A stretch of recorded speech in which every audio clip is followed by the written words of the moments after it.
लड़का भेड़ की तरफ चाकू करता है। वह कुछ तेज हाथ चलाता है और भेड़ का मांस बिल्कुल सही तरीके से अलग हो जाता है, लेकिन भेड़ ऐसे घास खाती रहती है जैसे कुछ हुआ ही नहीं। लड़के के पिता ने यह सब देख लिया। उन्होंने कुछ नहीं कहा और उसे अपने एक रिश्तेदार के 3 स्टार वाले बड़े रेस्टोरेंट में भेज दिया। 10 साल बीत गए। सबको लगा था कि वह बड़ा होकर एक बहुत बड़ा शेफ बनेगा, लेकिन वह रेस्टोरेंट की पीछे वाली रसोई में सिर्फ मसालेदार सूप बनाता था। फिर भी उसका सूप इतना स्वादिष्ट था कि रोज नए ग्राहक सिर्फ वही सूप पीने आते थे। लेकिन जब तनख्वाह देने का समय आया तो उसके रिश्तेदारों ने सारा श्रेय बड़े रेस्टोरेंट को दे दिया। रेस्टोरेंट के बड़े शेफ कहते थे कि उसका सूप रेस्टोरेंट का स्तर गिरा रहा है और उसे सिर्फ 2000 वॉन दिए जाते थे।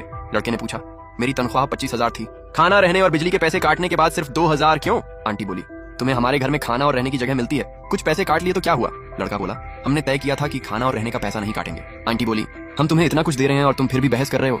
सिर्फ सूप बनाने वाले के लिए 2000 वॉन भी बहुत है। इतना लालची मत बनो।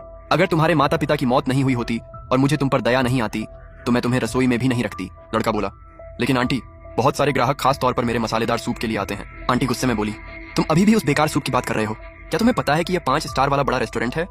ये सड़क किनारे मिलने वाला सस्ता सूप नहीं है। तभी फोन आया। हेलो डॉक्टर जांग। क्या? मेरी बहन की हालत और खराब हो गई। कितने पैसे चाहिए? 2500। ठीक है, मैं अभी किसी तरह इंतजाम करता हूँ। लड़का अपने चाचा चाची के पास गया। अंकल आंटी, मेरी बहन अस्पताल में है, उसे तुरंत पैसों की जरूरत है। इस बार मेरी तनख्वाह मत काटिए, मैं ज्यादा काम करूंगा और बाद में पैसे पूरे कर दूंगा। आंटी बोली, अब तुम भावनाओं का सहारा ले रहे हो? तुम्हारी बहन बीमार है तो इसमें हमारा क्या फायदा? लड़का बोला, ठीक है, फिर मैं नौकरी छोड़ देता हूँ। जब मैंने काम शुरू किया था तब मैंने 1000 वॉन जमा किए थे, वह पैसे मुझे वापस दे दीजिए। आंटी बोली, तुम खुद नौकरी छोड़ रहे हो इसलिए तुम्हारे पैसे हम रखेंगे। लड़का हैरान रह गया, आप इतनी गलत बात कैसे कर सकते हैं? मेरी जमा रकम भी रख रहे हैं। आंटी बोली, हम रखना चाहते हैं तो रखेंगे, अगर कोई समस्या है तो जाकर शिकायत कर दो। लड़का बोला, ठीक है, मैं ये बात याद रखूंगा, आप पैसे रख लीजिए, लेकिन बाद में पछताना मत। आंटी हंसते हुए बोली, अब तुम हमें धमकी दे रहे हो? देखते हैं सिर्फ मसालेदार सूप बनाने वाला लड़का क्या कर सकता है, जाओ यहाँ से। कुछ देर बाद एक कर्मचारी भागता हुआ आया। बॉस मैडम, एक बड़ी समस्या हो गई है। क्या हुआ? ग्राहक बहुत गुस्से में है, वे आप दोनों से मिलना चाहते हैं। चलो, हमें वहां ले चलो। वहां पहुंचते ही एक ग्राहक चिल्लाया, मैंने पहले ही कहा था कि मुझे ये महंगा विदेशी खाना नहीं चाहिए, मुझे सिर्फ एक गर्म मसालेदार सूप चाहिए। मेरा सूप कहाँ है? मेरा सूप कहाँ है?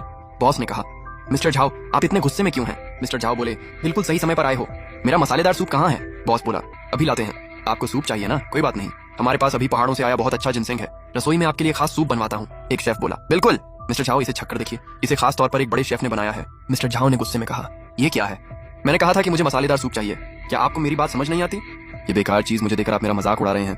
क्या आपका रेस्टोरेंट ऐसे ही काम करता है? एक ग्राहक बोला, हमने यहाँ की सदस्यता आधी अच्छी जगह के लिए ली थी और आधी उस सूप के लिए। दूसरे ग्राहक बोले, बिल्कुल सही, हमें आपका खास सूप नहीं चाहिए। बॉस ने कहा, सब लोग शांत हो जाइए, हमें बहुत अफसोस है, लेकिन अभी हम वह सूप नहीं बना सकते। ग्राहक ने पूछा, क्यों? बॉस बोला, वह सूप बहुत नमकीन था, बहुत तीखा था और हमारे रेस्टोरेंट के स्तर का नहीं था, इसलिए हमने उसे बनाने वाले लड़के को निकाल दिया।